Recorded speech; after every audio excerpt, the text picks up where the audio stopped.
हैन। यो चाहिँ बस पार्कको पुलमाथि नारा लगाउँदा हामी 5 जना मात्रै थियौँ। नारा भट्टाउने म थिएँ, साथ दिने अरू 4 जना साथीहरू हुनुहुन्थ्यो। एउटा टेलिभिजनले दिनभरि मुख्य समाचार बनाएर त्यो प्रसारण गरेकै थियो। मान्छेहरूले के भन्थे भने यी 5 जना लिएर गणतन्त्र ल्याउन हिँडेका छन् बिचराहरू, मूर्खहरू हैन, यिनलाई चाहिँ बाँच्नु नै रहेनछ हैन। राजाले गरेको स्थानीय चुनावमा हामी चाहिँ बिथोल्न भनेर ठैटीमा पुग्यौं हैन। सेनाको गोली कानकै आडबाट गयो, त्यो गोली हल्लिएको आवाज धरि मेरो कानले सुनेको छ। त्यति संयोगले हामी बाँचेका मान्छेहरू हैन। अब हामीले जति नै दुःख गर्ने मान्छे त्यो गणतन्त्र ल्याउने आन्दोलनमा एकदमै कम छन्। त्यो भनेर मैले कुनै मन्त्री अथवा सांसद त्यसको कम्पेन्सेसनमा पाउनुपर्छ मैले भनेको होइन। त्यो त एउटा विचारको निम्ति गरिएको सङ्घर्ष थियो। त्यसैले म शक्तिमा नगएर, म जिम्मेवारीमा नगएर अरू गएका मान्छेहरूले त्यो विचारलाई कार्यान्वयन गर्ने पक्षमा काम गरिदिएको भए म खुसी हुन पाउँथेँ हैन। तर यहाँसम्म आइपुग्दा मलाई के लाग्छ भने जनजीविकाको पक्षबाट खास एउटा व्यक्तिले परिवर्तनको अनुभूति कहाँनिर गर्यो भनेर भन्दा चाहिँ व्यवहारिक पक्षबाट म पनि एकदमै गर्वका साथ भन्ने अवस्थामा म छैन। एकदमै ठुलो परिवर्तन भयो, मुलुकले एकदमै धेरै कुरा प्राप्त गर्यो, व्यक्तिको जीवनमा यो खालको परिवर्तनहरू आयो, प्रवृत्ति बदलियो, राज्यको व्यवहार बदलियो भनेर भन्न सक्ने स्थितिमा अझै पनि म छैन। तर त्यो बेलाको आन्दोलनमा कतिपय मान्छेहरू सडकमा देखिए पनि उनीहरूको मनमा चाहिँ त्यो आन्दोलनलाई स्वीकारिएको स्थिति थिएन हैन। यो चाहिँ अब आफ्नो महत्त्वाकांक्षाका निम्ति, आफूलाई नेता हुने उद्देश्यका निम्ति जेन तेन यो वेगमा, यो प्रवाहमा सामेल हुनु पर्यो। तर मनभित्र चाहिँ यो गणतन्त्र, राजा फाल्ने कुरा यो सही हुनै सक्दैन, यो समानुपातिक प्रतिनिधित्वको राजनीतिक व्यवस्था यो सही हुनै सक्दैन भन्ने चाहिँ मनभित्र एक खालको सामन्तवादी सोच भएका मान्छेहरूको चाहिँ मनभित्र त्यो विषय थिँदै थियो। अनि परिस्थितिले के बनाइदियो भने त्यस्तै कतिपय मान्छेहरूलाई अहिले नेता बनाइदियो, जसले आन्दोलनमा कहिले सहभागी पनि भएन, जो आन्दोलनमा उठेका मुद्दाहरूप्रति आफूलाई कहिल्यै पनि चाहिँ त्यो मुद्दाहरूको समर्थनमा आफू कहिल्यै पनि प्रस्तुत भएन। तर ती व्यक्तिहरू अब गणतन्त्र आयो भनेपछि अब चाहिँ पार्टीको नेतृत्वमा प्रतिनिधित्व गर्ने ठाउँमा उनीहरू पुगे। त्यसैले सैद्धान्तिक रूपमा कन्भिन्स नभएको व्यक्ति यो व्यवस्थामा नेतृत्वमा पुगेपछि उनले चाहिँ यो व्यवस्थाको मकसद जे हो, यो व्यवस्थाको पवित्र उद्देश्य जे हो, त्यो उद्देश्यमा पुग्ने गरी काम गर्ने देखिँदैन। अब प्रवृत्तिगत हिसाबले हेर्ने हो भने पनि हिजो राजतन्त्र थियो, राजतन्त्र एउटा स्थायी प्रकृतिको संस्था हो हैन। त्यसलाई जनताले समय समयमा चुन्ने, बदल्ने गर्न सक्दैनन्।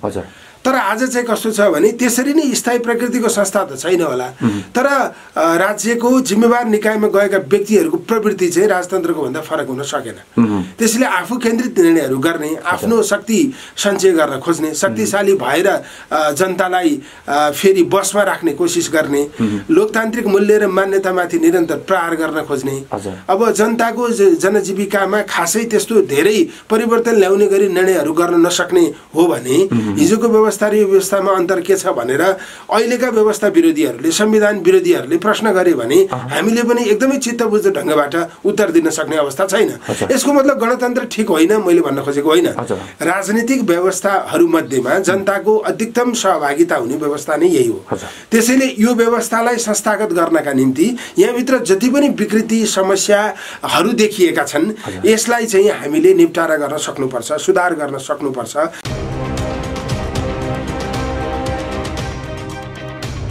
हामीसँग हुनुहुन्छ नेपाली कांग्रेसका केन्द्रीय सदस्य, युवा नेता, जसले नेपाली कांग्रेस सिङ्गो पार्टीले गणतन्त्रमा जानुपर्छ भन्ने निर्णय गर्नुभन्दा अगाडि नै सडकमा विद्यार्थीको नेतृत्व गर्दै गर्दा उहाँले अब गणतन्त्रको विकल्प छैन भनेर सडकमा उत्रिएर नारा लगाउनु भएको थियो र पार्टीमा गणतन्त्रमा जानको लागि दबाब दिनुभएको थियो।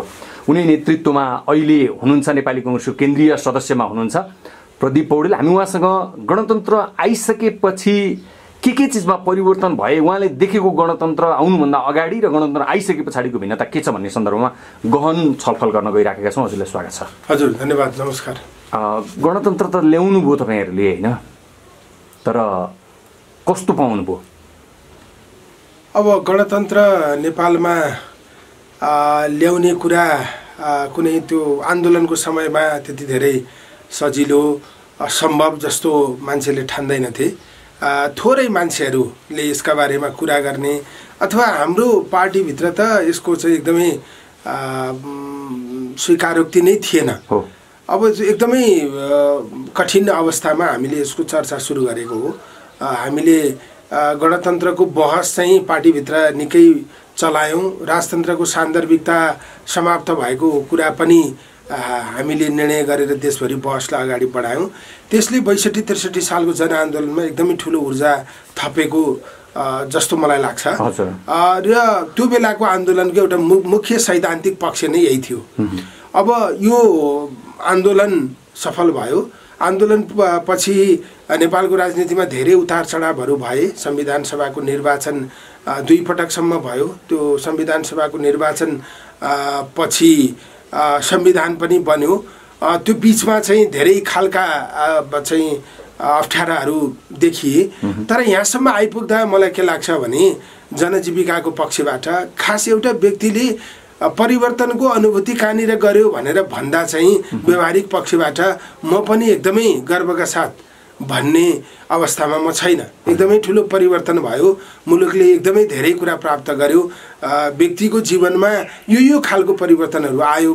प्रवृत्ति बदलियो, राज्यको व्यवहार बदलियो भनेर भन्न सक्ने स्थितिमा अझै पनि म छैन। तर यसको केही सैद्धान्तिक पक्षहरू, संवैधानिक अधिकारका पक्षहरू र चाहिँ राजनीतिक व्यवस्थाभित्र जनताको अधिकार संरक्षण गर्ने अथवा जनताको अधिकारलाई संस्थागत गर्ने सवालमा केही उपलब्धिहरू भएका छन्। त्यसलाई व्यवहारिक बनाउने, त्यसलाई साँच्चै मान्छेको अनुभूतिमा बदल्ने सन्दर्भमा हामीले धेरै कुरा गर्न बाँकी छ। भनेपछि व्यवस्था बदलियो, जनताको अवस्था बदल्न सकेनौँ, यही होइन? अब मान्छे, हरेक मान्छेको सम्बन्ध राज्यसँग जोडेर हेर्दा चाहिँ शिक्षामा के परिवर्तन भएको छ त? स्वास्थ्यमा के परिवर्तन भएको छ त? अथवा जनजीविकामा के परिवर्तन भएको छ?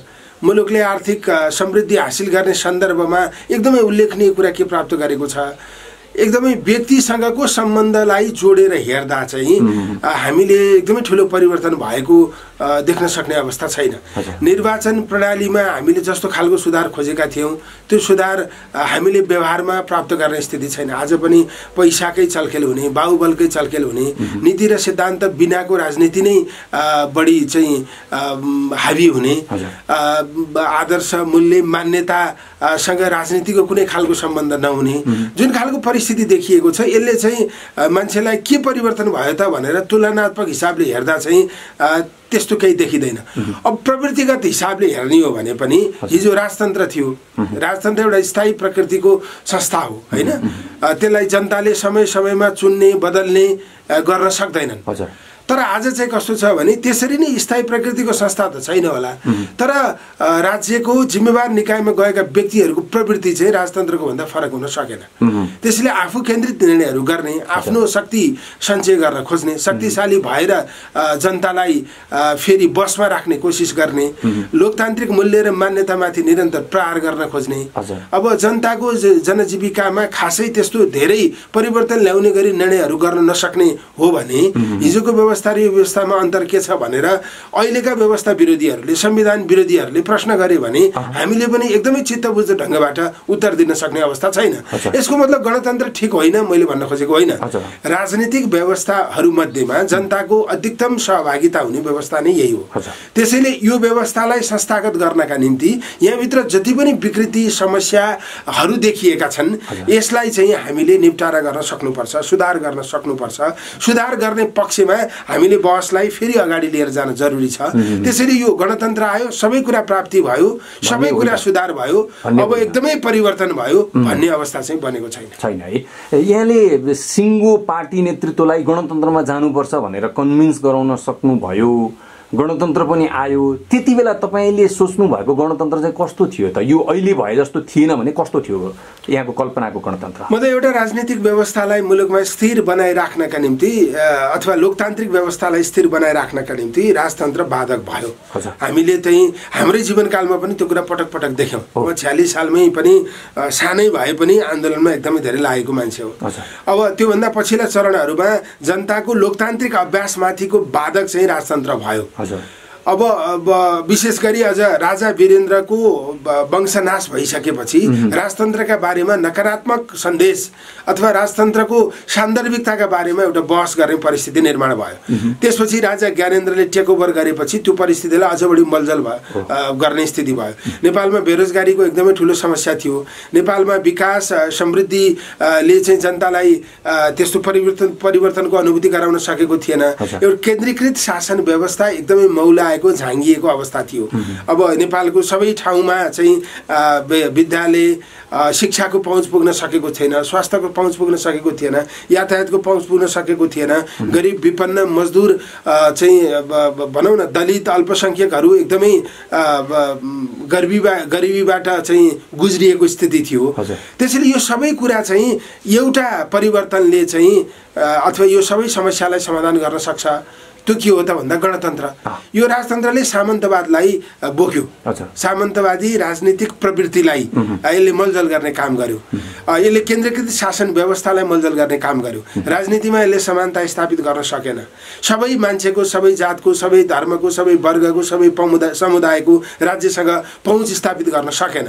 त्यसकारण यो परिवर्तन गरेपछि हामीले एउटा समावेशी राज्य निर्माण गर्न सक्नेछौँ। राज्यले हरेक जनतालाई समानताको आधारमा व्यवहार गर्न सक्नेछ।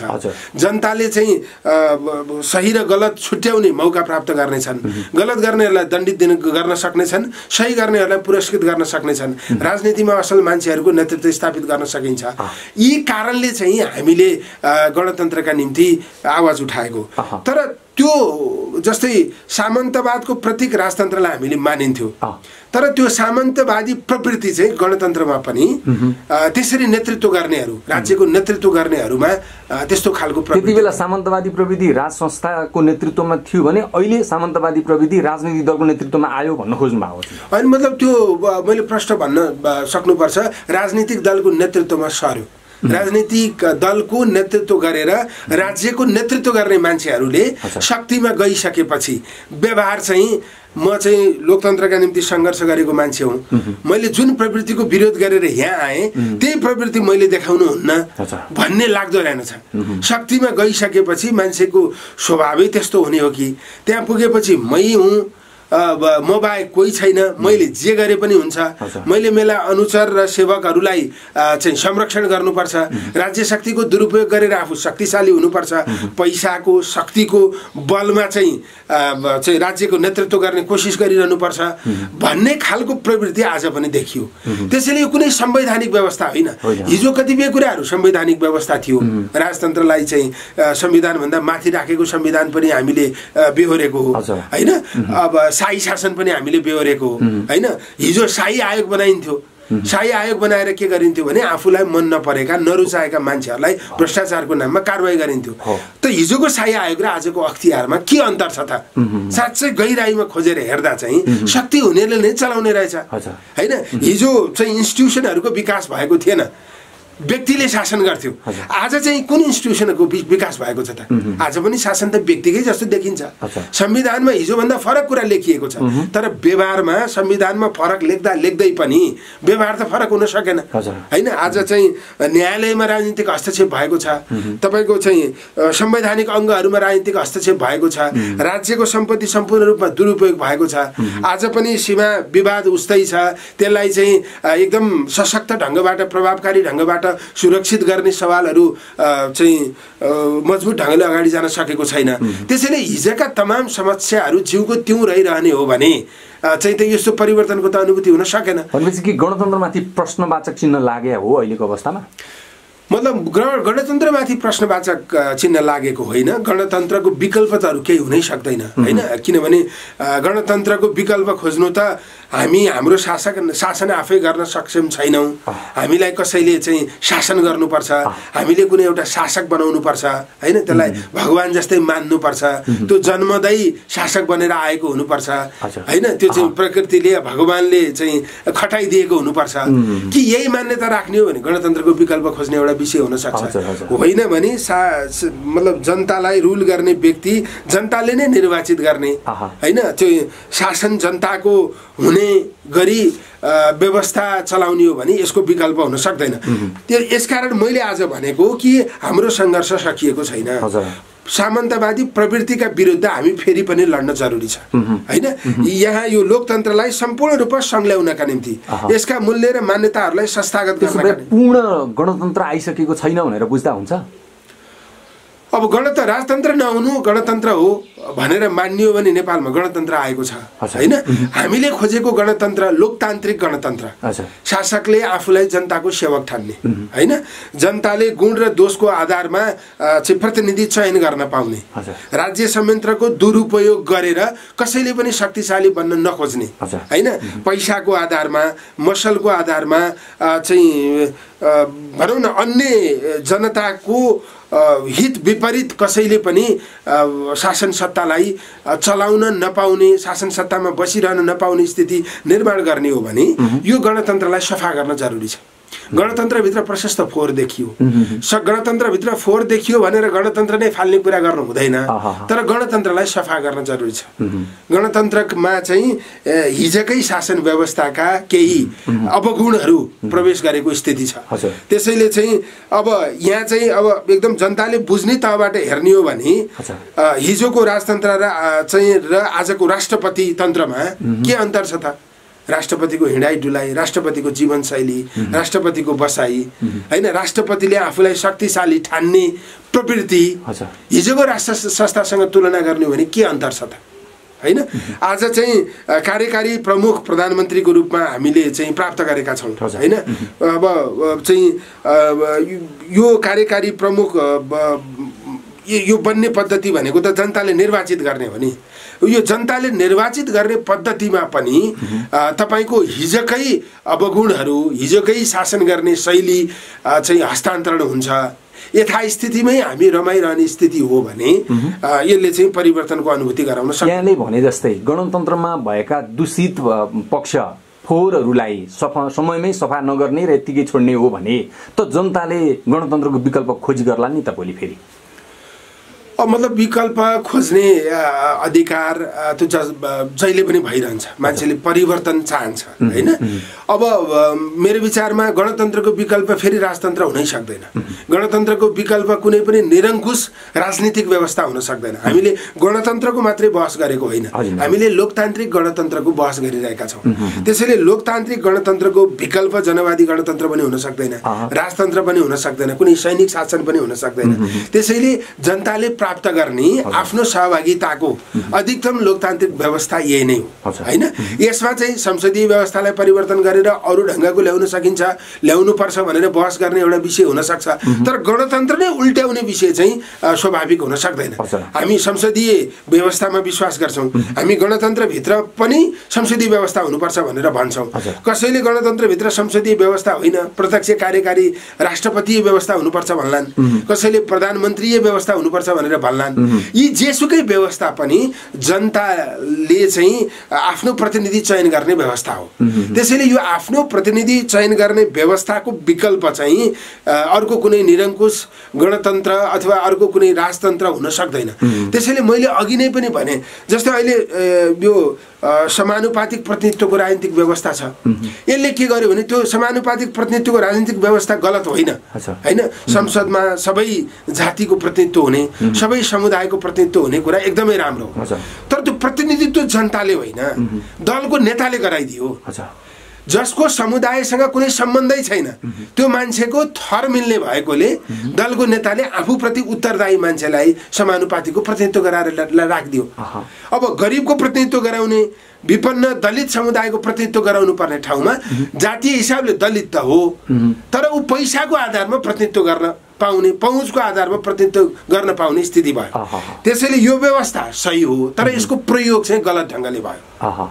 यसले चाहिँ यस्तो के हुन्छ भने राजनीतिक दलका नेताहरू यही संस्कृतिको यही परम्पराको चाहिँ निरन्तरता भइरहने हो भने त उनीहरू यति धेरै शक्तिशाली हुन्छ। यस्तो हुनुमा हिजो गणतान्त्रिक आन्दोलन सुरु हुँदै गर्दा बैलगाडा चढेर अमेरिका सम्भव छैन, पुगिन्न भनेर भन्नेहरू नेतृत्वमा पुग्नु नै यो दुर्भाग्यपूर्ण अवस्थाको सृजना हुनुको मुख्य कारण हो, अथवा हजुरले अरू के देख्नु भएको छ?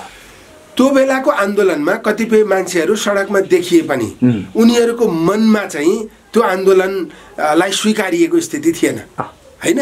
यो चाहिँ अब आफ्नो महत्त्वाकांक्षाका निम्ति, आफूलाई नेता हुने उद्देश्यका निम्ति जेन तेन यो वेगमा यो प्रवाहमा सामेल हुनु पर्यो, तर मनभित्र चाहिँ यो गणतन्त्र राजा फाल्ने कुरा यो सही हुनै सक्दैन, यो समानुपातिक प्रतिनिधित्वको राजनीतिक व्यवस्था यो सही हुनै सक्दैन भन्ने चाहिँ मनभित्र एक खालको सामन्तवादी सोच भएका मान्छेहरूको चाहिँ मनभित्र त्यो विषय थिँदै थियो। अनि परिस्थितिले के बनाइदियो भने त्यस्तै कतिपय मान्छेहरूलाई अहिले नेता बनाइदियो, जसले आन्दोलनमा कहिले सहभागी पनि भएन, जो आन्दोलनमा उठेका मुद्दाहरूप्रति आफूलाई कहिल्यै पनि चाहिँ त्यो मुद्दाहरूको समर्थनमा आफू कहिल्यै पनि प्रस्तुत भएन। तर ती व्यक्तिहरू अब गणतन्त्र आयो भनेपछि अब चाहिँ पार्टीको नेतृत्वमा प्रतिनिधित्व गर्ने ठाउँमा उनीहरू पुगे। त्यसैले सैद्धान्तिक रूपमा कन्भिन्स नभएको व्यक्ति यो व्यवस्थामा नेतृत्वमा पुगेपछि उनले चाहिँ यो व्यवस्थाको मकसद जे हो, यो व्यवस्थाको पवित्र उद्देश्य जे हो, त्यो उद्देश्यमा पुग्ने गरी काम गरेन, हैन? त्यो काम नगरेको कारणले चाहिँ अथवा त्यो उद्देश्यबाट जुन व्यक्ति प्रभावित भएको थिएन, जुन विषयलाई उसले राम्रो ठान्दैन थियो, अब त्यो विषय कार्यान्वयन गर्न उ लाग्ने कुरै भएन। यसो भन्दा कस्तो हुन्छ? ती व्यक्तिहरूले अपेक्षा नै नगरेको उपलब्धि पाए, त्यो उपलब्धिको संरक्षण गर्न सकेनन्, त्यसलाई संस्थागत गर्न सकेनन् भन्दा के हुन्छ? मतलब कतिपय व्यक्तिहरू संविधान सभामा पुगे, हैन? उनीहरू आफै बसेर जस्तो संविधान जारी गरे त्यो संविधानकै चाहिँ जारी भएपछि विरोध गर्न पुगे, हैन? तपाईको आजको चाहिँ संविधानले चाहिँ जे विषयहरूलाई संस्थागत गरेको छ, जुन विषयहरूलाई मुख्य विषय ठानेको छ, त्यही विषयमा आफू असहमत भएको त्यो असहमति प्रकट गर्ने मान्छेहरूले चाहिँ यसको सही मकसदलाई कार्यान्वयन गर्न सक्ने कुरै भएन। त्यसैले चाहिँ एउटा चाहिँ आफ्नो महत्त्वाकांक्षा कति बेला पुरा भयो त्यो बेलामा चाहिँ बलजफ्ती यसलाई स्वीकार गरियो। राजतन्त्र ल्याउने मान्छे पनि त ल्याउँछु भन्ने मान्छेहरू पनि त यो गणतन्त्रमा मन्त्री भए नि त, हैन? संविधान सभाको सदस्य भए, सरकारमा गए, हैन? अब संघीयता नमान्नेहरू पनि चाहिँ मन्त्री भए, सांसद भए, हैन? यो समानुपातिक प्रतिनिधित्वको व्यवस्थै गलत छ भन्ने मान्छेहरू मन्त्री र सांसद भइरहेका छन्, हैन? त्यसकारण यसको मूल विषय चाहिँ यो हो।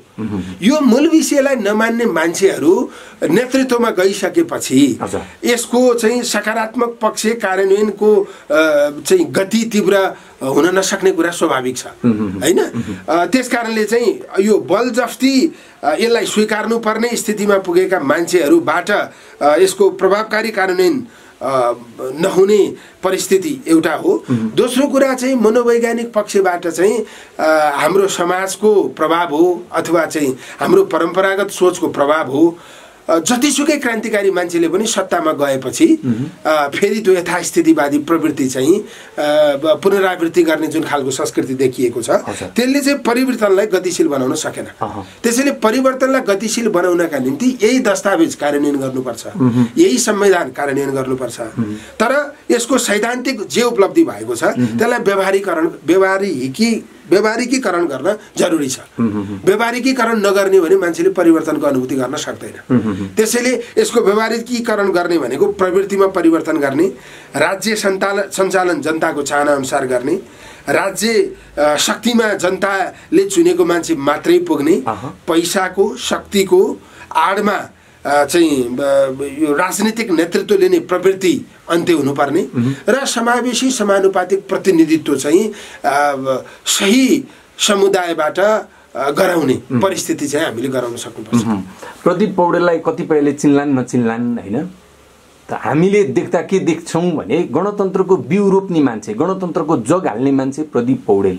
यही व्यवस्था संस्थागत होला, विकसित होला, यसमा भएका दूषित पदार्थहरू सफा होलान् र भोलिका दिनमा नेतृत्वमा पुगेर देश बनाउने अवसर पाउला भन्ने कुरोमा यहाँलाई विश्वास लाग्छ कि लाग्दैन? एउटा यस्तो छ, अब जस्तै हामीले त्यो बेलामा मलाई अहिले पनि कतिपय कुराहरू सम्झना छ होइन। यो चाहिँ बस पार्कको पुलमाथि नारा लगाउँदा हामी 5 जना मात्रै थियौँ। नारा भट्टाउने म थिएँ, साथ दिने अरू 4 जना साथीहरू हुनुहुन्थ्यो। एउटा टेलिभिजनले दिनभरि मुख्य समाचार बनाएर त्यो प्रसारण गरेको थियो। मान्छेहरूले के भन्थे भने यी 5 जना लिएर गणतन्त्र ल्याउन हिँडेका छन्, बिचराहरू मूर्खहरू होइन, यिनलाई चाहिँ बाँच्नु नै रहेनछ होइन। राजाले गरेको स्थानीय चुनावमा हामी चाहिँ बिथोल्न भनेर ठाइटीमा पुग्यौँ होइन। सेनाको गोली कानकै आडबाट गयो, त्यो गोली हल्लिएको आवाज धरि मेरो कानले सुनेको छ। त्यति संयोगले हामी बाँचेका मान्छेहरू होइन। अब हामीले जति नै दुःख गर्ने मान्छे त्यो गणतन्त्र ल्याउने आन्दोलनमा एकदमै कम छन्। त्यो भनेर मैले कुनै मन्त्री अथवा सांसद त्यसको कम्पेन्सेसनमा पाउनुपर्छ मैले भनेको होइन। त्यो त एउटा विचारको निम्ति गरिएको सङ्घर्ष थियो। त्यसैले म शक्तिमा नगएर, म जिम्मेवारीमा नगएर अरू गएका मान्छेहरूले त्यो विचारलाई कार्यान्वयन गर्ने पक्षमा काम गरिदिएको भए म खुसी हुन पाउँथेँ होइन। हामीले चाहिँ त्यो बेलामा जे कुराका निम्ति आन्दोलन गरेका थियौँ त्यो कुरा प्राप्त भयो भनेर आत्मसन्तुष्टि हुने एउटा परिस्थिति बन्न सक्थ्यो। त्यसैले मुद्दा पनि कार्यान्वयन भएको जस्तो देखिँदैन होइन। आफै पनि त्यो मुद्दा कार्यान्वयन गर्नका निम्ति चाहिँ एकदमै जिम्मेवार भएर पदीय भूमिका निर्वाह गर्न सकेको स्थिति पनि छैन। त्यसैले चाहिँ यो एकदम विचारगत पक्षबाट राजनीति गर्ने कुरा अझ बढी गाह्रो हुँदै गएको छ होइन। अब चुनाव लड्नु पर्यो होइन, यो त संसदीय व्यवस्था जस्तै हो। संसद नभएको मान्छे त यो व्यवस्थामा चाहिँ सक्रिय हुन सक्दैन। अब त्यसको लागि पार्टीबाट टिकट पाउनु पर्यो होइन। पार्टीको नेतृत्वले त्यससँग कति धेरै पैसा छ, पैसा छ छैन भन्ने आधारमा टिकट दिने र नदिने कुरा निर्धारण हुने एउटा परिस्थिति बन्यो। आफ्नो गुटको हो होइन भन्ने आधारमा टिकट दिने र नदिने कुरा निर्धारण हुने भयो होइन। त्यसैले गुटको हुने भनेको एउटा दासत्वलाई स्वीकार्ने हो होइन। एउटा व्यक्तिलाई केन्द्रमा राखेर उसलाई शक्तिशाली बनाउनका निम्ति राजनीति गर्ने हो। त्यो चाहिँ विचार र दृष्टिकोणका निम्ति राजनीति गर्ने होइन, गुटको राजनीति गर्ने भनेको। र अर्को कुरा चाहिँ अब पैसाको आधारमा प्रतिस्पर्धा गर्ने भनेको त इमान्दार विचारको राजनीति गर्ने मान्छेले त सक्दैन होइन। त्यो चाहिँ स्वाभाविक ढङ्गबाट पैसा कमाएको हुनु पर्यो। स्वाभाविक ढङ्गबाट पैसा कमाउँदा त यत्रो यो पैसाले खर्च गरेर जित्ने चुनावमा त प्रतिस्पर्धा गर्न सकिँदैन। त्यसैले यो पक्षबाट हेर्दा चाहिँ निराशा जस्तो देखिन्छ। तर मैले भने नि सच्याउनु पर्ने विषय यो हो होइन। पैसामा को प्रभाव नहुने होइन, चाहिँ विचार दृष्टिकोण सिद्धान्तको आधारमा राजनीति अगाडि बढ्ने, मुलुकमा सुशासन कायम हुने परिस्थिति निर्माण गर्ने, भ्रष्टाचारका विरुद्ध, अन्यायका विरुद्ध होइन, चाहिँ विकृति कमी कमजोरीका विरुद्ध औँला ठडाउन सक्ने एउटा राजनीतिमा इमान्दारिता प्रस्तुत गर्ने स्थितिमा चाहिँ आफूलाई जीवन्त राख्न सकियो भने यही व्यवस्थाभित्र जिम्मेवारी प्राप्त गर्न सकिन्छ भन्ने विश्वास छ। किनभने यो बाहेक अरू व्यवस्थामा चाहिँ व्यक्तिको अनुसार नभइकन झन् चाहिँ जिम्मेवारीमा पुग्न सकिँदैन होइन। अरू व्यवस्थामा झन् सुशासन प्राप्त हुन सक्दैन। मैले यहाँलाई यो किन सोधेँ भने यति बेला राज्यले ल दीपावली गरेर गणतन्त्र दिवस मनाउँ भनेर आह्वान गरेका छ, गर्छ, तर जनताले दीपावली गरिराखेका छैनन्, जनता खुसी भइराखेका छैनन्। राज्यको आह्वानलाई जनताले अपनत्व ग्रहण गर्न नसकिराखेको अवस्थामा यसको भविष्य सुनिश्चित छ भन्ने कुरामा जनताले कसरी विश्वास गर्ने? यसको सकारात्मक पक्षभन्दा नकारात्मक पक्ष हाबी भयो होइन। गणतन्त्रमा दीपावली गर्न राज्यले नभनिकन नागरिक तयार गर्नुपर्ने हो होइन। यो गणतन्त्रले मेरो जीवनमा यति परिवर्तन ल्यायो। यदि यो गणतन्त्र नेपालमा आउँदैन थियो भने म आज यो स्थितिमा आउँदिन थिएँ होइन। मेरो देश यस्तो हुँदैन थियो। त्यसैले देशलाई गणतन्त्रले समृद्ध बनायो, मलाई पनि समृद्ध बनायो, मलाई पनि खुसी दियो होइन। त्यसैले यो गणतन्त्र महान छ भनेर गणतन्त्रलाई स्याल्युट गर्नका निम्ति जनताले दीपावली गर्ने स्थिति बन्नु पर्थ्यो। त्यो स्थिति किन बनेन भने सत्ताले अथवा राज्यले डेलिभर गर्ने पक्षमा, जनतालाई अनुभूतिको महसुस गराउने पक्षमा काम गर्न सकेन, धेरै ठाउँमा चुक्यो। अब अहिले त हामीले चाहिँ जस्तै यो तपाईँको 64 देखि 74 सम्मको पिरियडलाई एउटा ट्रान्जिसनल पिरियड भन्थ्यो हैन, संविधान जारी नभएको हैन, संविधान जारी गर्ने प्रक्रिया अगाडि बढेको, त्यसैले संविधान जारी नभएको कारणले भ्रष्टाचारलाई न्यूनीकरण गर्न सकिएन, सुशासन दिन सकिएन, जनतालाई डेलिभर गर्न सकिएन, राजनीतिभित्रको विकृति सफा गर्न सकिएन, जे भन्नुपर्ने हो भन्न सक्ने स्थिति थियो, एक्सक्युज पाउने अवस्था थियो हैन। अब चाहिँ एकदम हङ पार्लियामेन्ट भयो, कसैको पनि बहुमत भएन हैन, एउटा पार्टीले लामो समयसम्म काम गर्न सकेन, 9 महिनामा सरकारहरू बदलिए, यी तमाम चाहिँ बहाना गर्ने ठाउँहरू थिए। तर अहिले पछिल्लो समय त के भयो भने एउटै पार्टीले झन्डै 2/3 नजिकको चाहिँ बहुमत प्राप्त गरेको छ हैन। यो संघीय तहमा, प्रान्तीय तहमा, स्थानीय तहमा एउटै पार्टीको एकदमै ठुलो मेजोरिटी छ हैन। अब चाहिँ त्यो पार्टी जसले चाहिँ निर्वाचनमा 48% मत प्राप्त गरेको छ, देशमा गणतन्त्र छ। जस्तै बिपी कोइरालाको समयमा नि कांग्रेसले 2/3 ल्याएको थियो। अब त्यो बेलामा गणतन्त्र नभएको कारणले, राम्रो काम गर्न खोज्दा राजाले हस्तक्षेप गरेको कारणले गर्न सकिएन भन्ने ठाउँ होला। तर अहिले त त्यो परिस्थिति पनि छैन हैन। अहिले त राम्रो काम गर्न चाहने हो भने कसैले रोक्ने अवस्था छैन हैन, कसैले समर्थन नगर्ने अवस्था छैन। यस्तो बेलामा पनि काम हुन सक्दैन भने कहिले हुन्छ त? झन् निराशा बढ्ने स्थिति भयो। गणतन्त्र छ, लोकतान्त्रिक गणतन्त्र छ हैन, जनताले निर्वाचित गरेको सरकार छ, त्यो सरकार अल्पमतमा होइन पूर्ण बहुमतमा छ हैन, स्थानीय तहमा छ, संघीय तहमा छ, समावेशी राज्य व्यवस्था छ हैन, यो केन्द्रीकृत राज्य व्यवस्था हटेको स्थिति छ, सबैतिर समानता हुने गरी व्यवस्था गरिएको छ हैन, एउटा उत्कृष्ट संविधान लागू भएको छ। यति बेलामा पनि काम गर्न केले रोक्यो त? किन हिजोभन्दा फरक हुन सकेन त? किन राज्यका प्रशासनिक संयन्त्रहरूले जनतालाई सेवा दिन सकेनन् त हैन? किन जनताले परिवर्तनको महसुस गर्ने गरी शिक्षामा सुधार हुन सकेन? किन स्वास्थ्यमा सुधार हुन सकेन हैन? किन यस्तो विपदमा राज्य सहयोगी हुन सकेन? संसारभरि रहेका नेपालीहरू नेपाल फर्काउन राज्यले किन सकेन हैन? तपाईको यत्रो बेरोजगारीको यो समस्या हल हुन किन सकेन हैन? त्यसैले अहिले चाहिँ के भयो भने चाहिँ यो सबै हल हुन्छ त? ल अन्तमा राज्यलाई अथवा नेतृत्वमा भएकाहरूलाई प्रदीप पौडेलको सुझाव के गर्यो भने गणतन्त्र संस्थागत हुन्छ र यहीँबाट जनताका सम्पूर्ण अधिकार, जनताको जुन असन्तुष्टि छ त्यो असन्तुष्टिलाई सन्तुष्टिमा परिणत गर्न सकिन्छ र जनतालाई अधिकार सम्पन्न बनाउन सकिन्छ।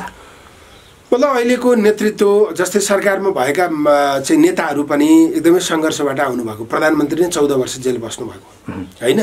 अब उहाँको जीवनको त सङ्घर्ष केका लागि थियो प्रश्न गर्नुपर्ने एउटा स्थिति बनेको छ। हामीले अहिलेकै प्रधानमन्त्रीले पटक पटक चाहिँ सङ्घर्षको नेतृत्व गर्नुभएको छ। उहाँले नै त्यो नेतृत्वमा धेरै कुरा भन्नुभएको छ हैन। यो परिवर्तन आवश्यक छ भनेर जनतालाई चाहिँ कन्भिन्स गर्ने अभियानमा उहाँ पनि जुट्नु भएको छ हैन। यो संविधान उहाँको समेत सक्रियतामा हामीले ल्याएको हैन।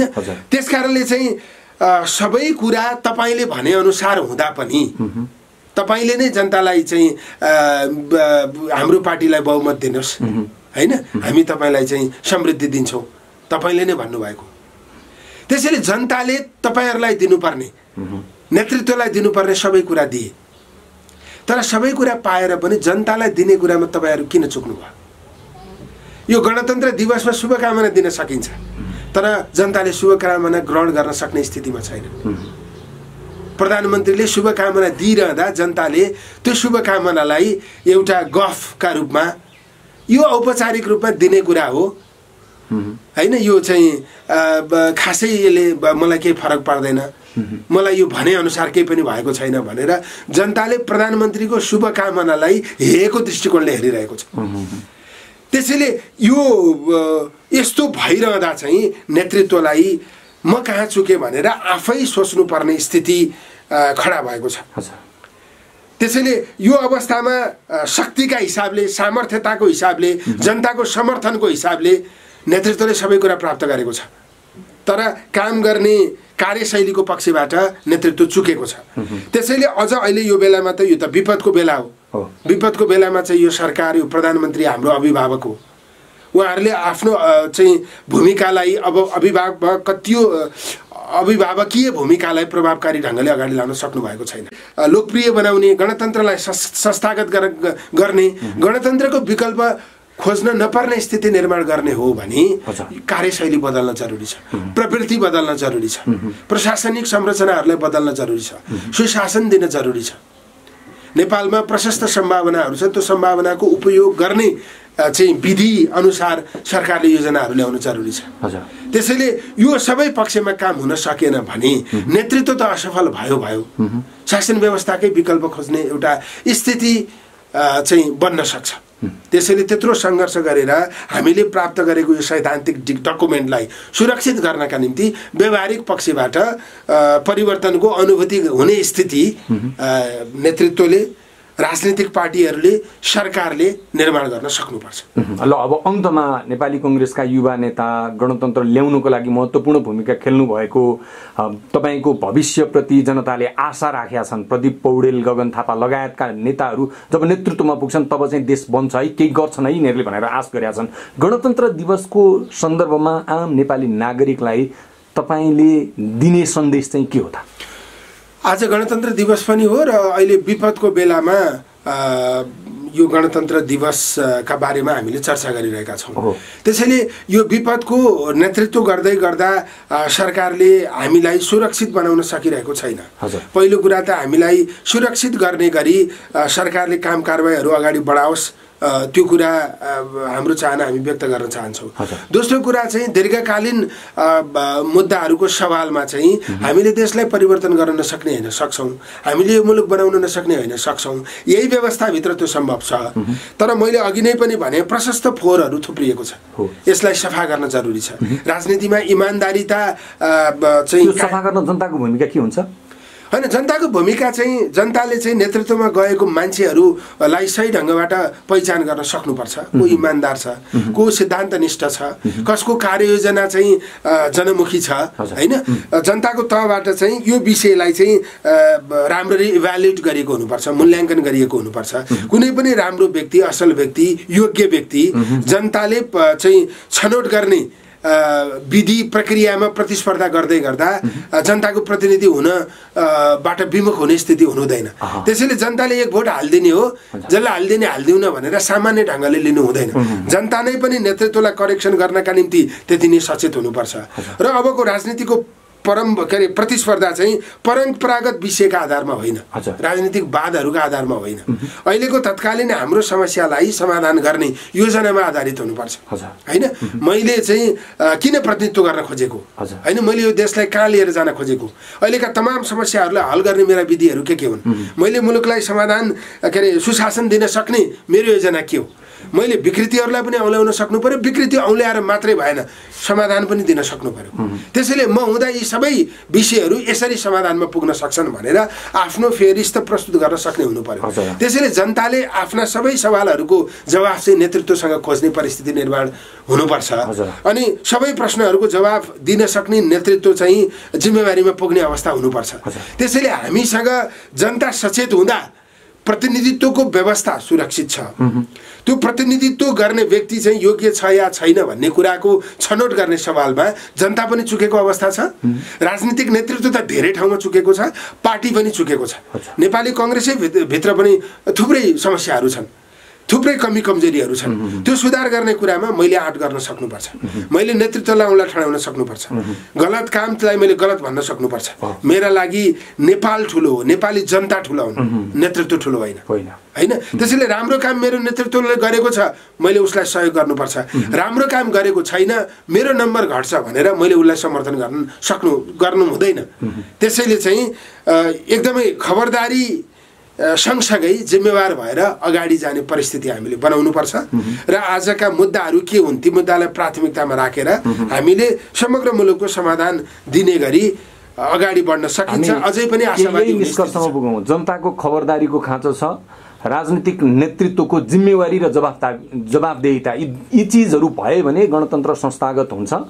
जनताले गणतन्त्र भन्दै गर्दा नाक खुम्चाउनु पर्ने दिन रहँदैन, त्यही होइन त निष्कर्ष? मतलब शासन व्यवस्था परिवर्तन गरेर हामीले योभन्दा फरक अनुभूति गर्ने सम्भावना त हुँदैन, होइन। त्यो बेलामा त झनै हामीले शासक बनाउने हो, प्रतिनिधि बनाउने होइन। यो चाहिँ प्रतिनिधिमूलक व्यवस्था हो। प्रतिनिधिमूलक व्यवस्थाभित्र पनि थुप्रै समस्याहरू छन्। परिवर्तन व्यावहारिक ढङ्गले अनुभूति गर्न सकिएको छैन। तर त्यो अनुभूति गर्न सकिएन भनेर यसलाई जरैदेखि उकेलेर फाल्ने बाटोतिर भन्दा यसलाई सफा गर्ने बाटोतिर लागौँ होइन। यसको चाहिँ यो व्यवस्थालाई उत्तरदायी बनाउने, जवाफदेही बनाउने, सुशासन कायम गर्ने गरी चाहिँ अगाडि बढ्ने होइन र चाहिँ राजनीतिमा जनताका विषयहरूका आधारमा प्रतिस्पर्धा गर्ने स्थिति निर्माण गर्ने होइन। नेतृत्व कहीँ चुकेको छ भने त्यसलाई दण्ड दिने भनेको जनताले दिने दण्ड त के हो त भन्दा निर्वाचनमा चाहिँ नजिताउने होइन। त्यसैले चाहिँ जनता पनि खबरदारीका निम्ति एकदम सचेत हुनुपर्छ, नेतृत्व पनि जनता सचेत छ। त्यसकारणले मैले चाहिँ लरङ तरङ हिसाबबाट चाहिँ म नेतृत्व गर्न सक्ने स्थितिमा पुग्दिनँ। म जवाफदेही हुने गरी एउटा स्पष्ट प्लानका साथ अगाडि बढ्नुपर्छ भन्ने नेतृत्वलाई पनि त्यो लाग्ने अवस्था हुनुपर्छ। त्यसो हुँदा चाहिँ हामीले यहाँभित्रका समस्याहरूलाई समाधान गर्न सक्छौँ जस्तो मलाई लाग्छ। हजुर हुन्छ। हामीले गणतन्त्र दिवसको सन्दर्भमा यहाँले विगतमा गर्नुभएको योगदान र अहिलेको उपलब्धिलाई तुलनात्मक रूपमा हेर्दा तपाईँको नजरबाट, तपाईँको विश्लेषणबाट कस्तो देखिन्छ भन्ने सन्दर्भमा केन्द्रित रहेर कुराकानी गऱ्यौँ। यो समय र यो महत्त्वपूर्ण कुराकानीको लागि नेपाल पुकार अनलाइन टेलिभिजन यहाँलाई आभार व्यक्त गर्दछ। धन्यवाद प्रकाशजी। नेपाल पुकार अनलाइन टेलिभिजनलाई पनि म आभार प्रकट गर्न चाहन्छु र तपाईँको यो लोकप्रिय माध्यमबाट म सम्पूर्ण आदरणीय दिदीबहिनी दाजुभाइलाई गणतन्त्र दिवसको शुभकामना व्यक्त गर्न चाहन्छु। हस्, धन्यवाद।